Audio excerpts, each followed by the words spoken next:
ये आकाशवाणी पटना है। अब आप अभिषेक दास से प्रादेशिक समाचार सुनिए। पहले मुख्य समाचार। प्रधानमंत्री नरेंद्र मोदी ने कहा, नई शिक्षा नीति से महत्वपूर्ण बदलाव होंगे। उन्होंने इस नीति के समग्र कार्यान्वयन पर जोर दिया। मुख्यमंत्री नीतीश कुमार ने बाढ़ प्रभावित इलाकों का हवाई सर्वेक्षण किया। बाढ़ की स्थिति और बिगड़ी। 16 जिलों की 71 लाख से अधिक की आबादी बाढ़ की चपेट में। प्रदेश में पिछले 24 घंटों के दौरान कोविड-19 के रिकॉर्ड 3,646 मामलों की पुष्टि। संक्रमितों की संख्या बढ़कर 71,794 हुई। और महाराष्ट्र के देवलाली से दानापुर के बीच चलने वाली देश की पहली किसान रेलगाड़ी की शुरुआत। अब समाचार विस्तार से। प्रधानमंत्री नरेंद्र मोदी ने कहा है कि नई शिक्षा नीति छात्रों को सशक्त बनाने में महत्वपूर्ण साबित होगी।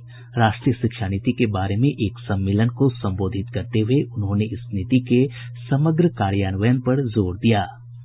इस कॉन्क्लेव से भारत के एजुकेशन वर्ल्ड को नेशनल एजुकेशन पॉलिसी, राष्ट्रीय शिक्षा नीति के विभिन्न पहलुओं के बारे में विस्तृत जानकारी मिलेगी। जितनी जानकारी और ज्यादा जानकारी ज्यादा स्पष्ट होगी, फिर उतना ही आसान इस राष्ट्रीय शिक्षा नीति का इम्प्लीमेंटेशन भी होगा।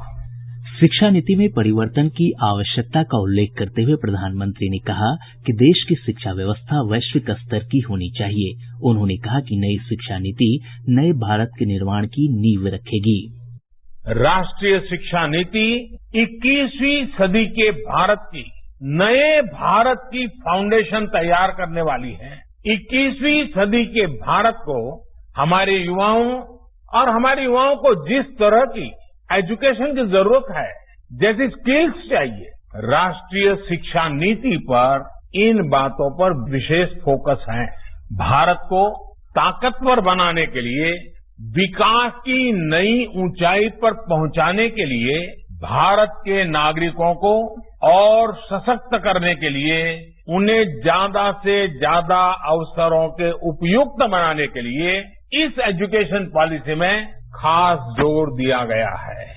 प्रधानमंत्री ने कहा कि क्षेत्रीय भाषाओं में शिक्षा से छोटे बच्चों को लाभ होगा। श्री मोदी ने कहा कि छात्रों पर पाठ्यक्रम का बोझ कम किया जाना चाहिए, क्योंकि ऐसा महसूस किया गया है कि उन पर जानकारी का बोझ बढ़ रहा है।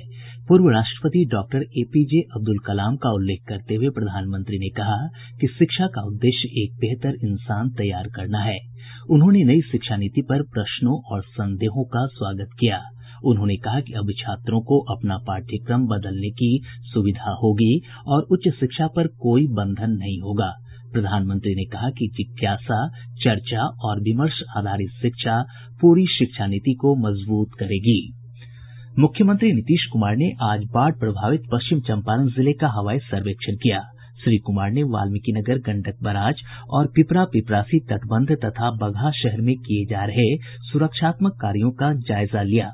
मुख्यमंत्री ने अधिकारियों को बाढ़ सुरक्षात्मक कार्यों में तेजी लाने तथा राहत और बचाव कार्य युद्ध स्तर पर चलाने के निर्देश दिए। इससे पूर्व भी मुख्यमंत्री दरभंगा, पूर्वी चंपारण और गोपालगंज जिले के बाढ़ प्रभावित इलाकों का हवाई सर्वेक्षण कर चुके हैं। प्रदेश में बाढ़ की स्थिति लगातार बिगड़ती जा रही है। 16 जिलों की 124 प्रखंडों की 1185 पंचायतों की 71 लाख से अधिक की आबादी बाढ़ से प्रभावित हुई है। इधर नेपाल में अगले 24 घंटों के दौरान भारी बारिश की चेतावनी जारी की गई है, जिससे बाढ़ की स्थिति और बिगड़ने की आशंका है। आपदा प्रबंधन विभाग के अनुसार प्रभावित जिलों में एनडीआरएफ और एसडीआरएफ की 33 टीमों की मदद से राहत और बचाव अभियान जारी है। अब तक 5 लाख से अधिक लोगों को सुरक्षित स्थानों पर पहुंचाया जा चुका है। प्रभावित क्षेत्रों में 6 राहत शिविर और 1400 से अधिक सामुदायिक रसोई घरों का संचालन किया जा रहा है। पश्चिम चंपारण से हमारे संवाददाता ने बताया है कि वाल्मीकिनगर गंडक बराज से 1.5 लाख क्यूसेक से अधिक पानी छोड़े जाने के कारण तटबंधों पर दबाव बढ़ गया है। वहीं चनपटिया प्रखंड अंतर्गत जैतिया पंचायत के तुलाराम घाट पर सिकरहना नदी के तटबंधों में लगातार कटाव हो रहा है, जिससे लोगों में अफरा तफरी की स्थिति बनी हुई है। दरभंगा से हमारे संवाददाता ने खबर दी है कि बाढ़ से हालात लगातार बिगड़ते जा रहे हैं। शहरी क्षेत्र के अधिकांश मोहल्ले बाढ़ की चपेट में आ गए हैं। रिहायशी इलाकों में पानी आ जाने से आम जनजीवन बुरी तरह प्रभावित हुआ है। नगर निगम द्वारा मोटर पंप लगाकर पानी निकासी की जा रही है। साथ ही लोगों की सुविधा के लिए नगर निगम द्वारा शुभंकरपुर, रत्नोपट्टी और बाजितपुर में नाव चलवाने की बात भी कही गई है। जिलाधिकारी ने स्थानीय विधायक, महापौर, आयुक्त के साथ बैठक कर प्रभावित परिवारों की सूची बनाने के निर्देश दिए हैं। वहीं जिले के केवटी, सिंहवाड़ा, हनुमान नगर और हायाघाट प्रखंडों में बाढ़ की स्थिति में कोई सुधार नहीं हुआ है। आकाशवाणी समाचार के लिए दरभंगा से मैं मणिकांत झा। समस्तीपुर से हमारे संवाददाता ने बताया है कि बाढ़ की स्थिति लगातार बिगड़ती जा रही है। नून नदी के जलस्तर में बढ़ोतरी से मुरवा प्रखंड के कई गांव प्रभावित हुए हैं। वहीं बैती नदी का पानी टपका और किशनपुर समेत कई गांव के निचले इलाकों में फैल रहा है। कोसी, कमला करे, बागमती और बूढ़ी गंडक नदी के तेज बहाव से 36 पंचायतों के 100 से अधिक गांव प्रभावित हुए हैं। इधर बाढ़ को देखते हुए समस्तीपुर दरभंगा रेलखंड पर अगले आदेश तक रेल परिचालन रोक दिया गया है। आकाशवाणी समाचार के लिए समस्तीपुर से कृष्ण कुमार। इधर वैशाली जिले के पातेपुर प्रखंड के उत्तरी क्षेत्र में बाढ़ की समस्या लगातार गंभीर होती जा रही है।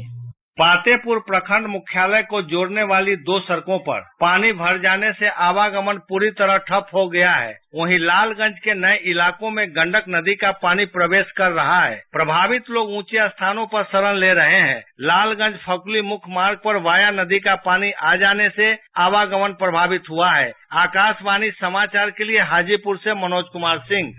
मुजफ्फरपुर से हमारे संवाददाता ने बताया है कि तिरहुत नहर के तटबंध के क्षतिग्रस्त होने से 17 पंचायतें बाढ़ की चपेट में आ चुकी हैं। बाढ़ का पानी बेझा, कटेसर, राजापाकर और भरसीपुर पंचायत होते हुए दक्षिण की ओर कदाने नदी को पार कर वैशाली जिले के पातेपुर की ओर बढ़ रही है। वहीं बाया नदी का पानी सरैया पंचायत के कई गांव में प्रवेश कर चुका है। इधर लगातार हो रही बारिश से बाढ़ प्रभावित लोगों की परेशानियां और बढ़ गई है। मनियारी में आंधी पानी से कई कच्चे घर क्षतिग्रस्त हो गए। आकाशवाणी समाचार के लिए मुजफ्फरपुर से कौशल किशोर कौशिक। गंडक नदी का जलस्तर फिर से बढ़ने के कारण गोपालगंज जिले में बाढ़ का खतरा एक बार फिर बढ़ गया है। देवापुर में टूटे रिंग बांध से बहाव रोकने के लिए जल संसाधन विभाग के अभियंता लगातार जुटे हुए हैं। इधर सारण और सिवान में भी बाढ़ की स्थिति में कोई सुधार नहीं हुआ है। सारण के मांझी प्रखंड के इमदपुर बिंदटोली के पास दाहा नदी के बांध में लगातार कटाव जारी है। वहीं मढ़ौरा प्रखंड के कई नए गांव भी बाढ़ की चपेट में आ गए हैं।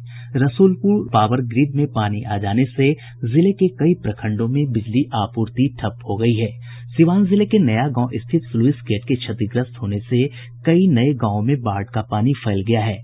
मधुबनी जिले के सुक्की के पास कमला नदी के पश्चिमी तटबंध में लगातार कटाव हो रहा है। वहीं बिस्फी प्रखंड क्षेत्र में धौंस नदी के पानी से कई गांव प्रभावित हुए हैं। खगड़िया से हमारे संवाददाता ने बताया है कि ओलापुर तेतराबाद के पास बूढ़ी गंडक नदी के क्षतिग्रस्त तटबंध को ठीक कर दिया गया है, जिससे इन क्षेत्रों में बाढ़ का खतरा तत्काल टल गया है। सहरसा जिले के बनमा इटहरी में कोसी नदी का पानी आ जाने से लोगों को भारी परेशानियों का सामना करना पड़ रहा है। सुपौल और किशनगंज जिले में भी स्थिति सामान्य नहीं हुई है। प्रादेशिक समाचार आप आकाशवाणी पटना से सुन रहे हैं। प्रदेश में पिछले 24 घंटों के दौरान कोविड-19 के रिकॉर्ड 3,646 मामले सामने आए हैं। एक दिन में पॉजिटिव मामलों की यह सबसे अधिक संख्या है। संक्रमितों की संख्या बढ़कर 71,794 हो गई है। आज सबसे अधिक 566 मामले पटना से सामने आए हैं। कटिहार से 211, पूर्वी चंपारण से 188, नालंदा से 165, बांका से 128, वैशाली से 125, भागलपुर से 124, पश्चिम चंपारण से 118, रोहतास से 114, सीतामढ़ी से 113, मुजफ्फरपुर से 109, पूर्णिया से 104 और समस्तीपुर से 105 मामलों की पुष्टि हुई है। अन्य सभी जिलों से भी पॉजिटिव मामले सामने आए हैं। स्वास्थ्य विभाग के सचिव लोकेश कुमार सिंह ने बताया कि एक दिन में 71,520 नमूनों की जांच हुई है। पिछले 24 घंटों में 2,445 मरीजों को उपचार के बाद छुट्टी दी गई। स्वस्थ होने वालों की संख्या बढ़कर 46,265 हो गई है। स्वस्थ होने की दर 64.44% है। वहीं पिछले 24 घंटों में 12 मरीजों की मौत के साथ ही मृतकों का आंकड़ा बढ़कर 400 हो गया है। कटिहार सदर अस्पताल में पदस्थापित चिकित्सक डीएन पोद्दार का कोविड-19 से निधन हो गया। वे पटना एम्स में इलाजरत थे। वहीं मनिहारी के चिकित्सक कफील इकबाल की भी कोरोना से मौत हो गई है। नालंदा जिले के राजगीर के अनुमंडल पदाधिकारी कोरोना संक्रमित पाए गए हैं। वहीं राजगीर स्थित सीआरपीएफ कैंप के 13 जवान में भी संक्रमण की पुष्टि हुई है। बेगूसराय जिला प्रशासन ने कोरोना संक्रमण के बढ़ते मामलों को देखते हुए कल और परसों नगर निगम क्षेत्र में पूर्ण लॉकडाउन का फैसला किया है। इस अवधि में सिर्फ आवश्यक वस्तुओं की दुकानें खुलेंगी। वहीं जिले के बखरी के सोनवा स्थित क्वारंटीन सेंटर में एक मजदूर की मौत के मामले पर मानवाधिकार आयोग ने संज्ञान लेते हुए जिलाधिकारी और पुलिस अधीक्षक से 4 सप्ताह के भीतर जवाब देने को कहा है। अरवल जिला प्रशासन ने सभी दुकानदारों के लिए कोविड-19 की जांच करवाना अनिवार्य कर दिया है। रेल मंत्री पीयूष गोयल और कृषि मंत्री नरेंद्र सिंह तोमर ने आज पहली किसान विशेष पार्सल रेलगाड़ी या किसान रेल का वीडियो लिंक के जरिए शुभारंभ किया। हमारे संवाददाता ने बताया है कि यह रेलगाड़ी महाराष्ट्र के देवलाली और बिहार के दानापुर के बीच चलेगी। इस पहली किसान विशेष पार्सल रेलगाड़ी या किसान रेल महाराष्ट्र के देवलाली और बिहार के दानापुर रेलवे स्टेशन के बीच माल की ढुलाई की जाएगी। यह रेलगाड़ी 1519 किलोमीटर की दूरी लगभग 32 घंटों में तय करेगी। यह नासिक रोड, मनमाड, जलगांव, भूसावल, बुरहानपुर, खंडवा, इटारसी, जबलपुर, सतना, कटनी, मानिकपुर, प्रयागराज, पंडित दीनदयाल उपाध्याय नगर और बक्सर में रुकेगी। अनुपम मिश्र, आकाशवाणी समाचार, दिल्ली।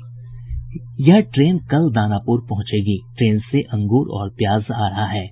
वहीं वापसी में यह ट्रेन बिहार से मखाना, मछली और सब्जी लेकर महाराष्ट्र जाएगी।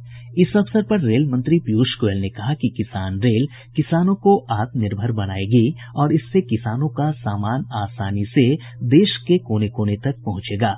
कृषि मंत्री नरेंद्र सिंह तोमर ने कहा कि इस रेलगाड़ी के परिचालन से किसानों को अपने उत्पाद एक जगह से दूसरी जगह भेजने में आसानी होगी। आज राष्ट्रीय हथकरघा दिवस है। हथकरघा उद्योग को बढ़ावा देने के उद्देश्य से प्रतिवर्ष यह दिन मनाया जाता है। इस अवसर पर भागलपुर और गया सहित हथकरघा उद्योग से जुड़े शहरों में समारोह आयोजित किए गए। भागलपुर के बुनकरों ने बताया कि केंद्र सरकार द्वारा उठाए गए कदमों से इस क्षेत्र में सुधार की उम्मीद जगी है। एक रिपोर्ट। भागलपुर समेत देश के विभिन्न हिस्सों में रहने वाले और काम करने वाले बुनकरों के दिन बहुरने वाले हैं। लॉकडाउन में बुनकरों का कामकाज और रोजगार बंद हो गया था। बिहार बुनकर कल्याण समिति के सदस्य अलीम अंसारी ने कहा कि विदेशी बाजार में हथकरघा पर निर्मित रेशमी कपड़ों को खूब पसंद किया जा रहा है। भागलपुर जिले के करीब 2500 बुनकर इसका लाभ उठा रहे हैं। बुनकरों के हाथों से तैयार कपड़े दक्षिण Africa, America, Japan, Germany, Australia, Canada और इंग्लैंड भेजे जाते हैं। अंसारी ने बताया कि उनकी व्यापारियों को समिति हर संभव सहायता करने के लिए तैयार है। आकाशवाणी समाचार के लिए भागलपुर से राम प्रकाश गुप्ता। प्रधानमंत्री नरेंद्र मोदी और केंद्रीय कपड़ा मंत्री स्मृति ईरानी ने इस अवसर पर शिल्पकारों को बधाई और शुभकामनाएं देते हुए कहा है कि आत्मनिर्भर भारत अभियान से इस क्षेत्र को नई ऊंचाइयां मिलेंगी। और अब अंत में मुख्य समाचार एक बार फिर। प्रधानमंत्री नरेंद्र मोदी ने कहा, नई शिक्षा नीति से महत्वपूर्ण बदलाव होंगे। उन्होंने इस नीति के समग्र कार्यान्वयन पर जोर दिया। मुख्यमंत्री नीतीश कुमार ने बाढ़ प्रभावित इलाकों का हवाई सर्वेक्षण किया। बाढ़ की स्थिति और बिगड़ी। 16 जिलों की 71 लाख से अधिक की आबादी बाढ़ की चपेट में। प्रदेश में पिछले 24 घंटों के दौरान कोविड-19 के रिकॉर्ड 3646 मामलों की पुष्टि। संक्रमितों की संख्या बढ़कर 71,794 हुई। और महाराष्ट्र के देवलाली से दानापुर के बीच चलने वाली देश की पहली किसान रेलगाड़ी की शुरुआत। इसके साथ ही आकाशवाणी पटना से प्रसारित प्रादेशिक समाचार का ये अंक समाप्त हुआ। घर में रहिए, सुरक्षित रहिए और सुनते रहिए आकाशवाणी।